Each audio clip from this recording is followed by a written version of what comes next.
தமிழக வெற்றி தலைவர் விஜய் அவர்களின் பிறந்த நாளை முன்னிட்டு சிறுகீரி பேரூர் இளைஞரணி சார்பில் பல இடங்களில் அன்னதானம் வழங்கப்பட்டது. அதில் சில பகுதிகளை நீங்கள் பார்க்கலாம்.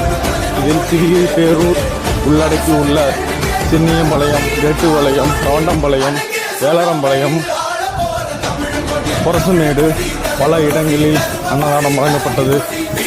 இதில் கலந்து கொண்ட அனைத்து நிர்வாகிகளுக்கும் நன்றி நன்றி நன்றி. தமிழக வெற்றி தலைமையிலான இந்த பணி இதுக்கு மேலும் மென்மேலும் வளரும் என பணியுடன் கேட்டுக்கொள்கின்றோம்.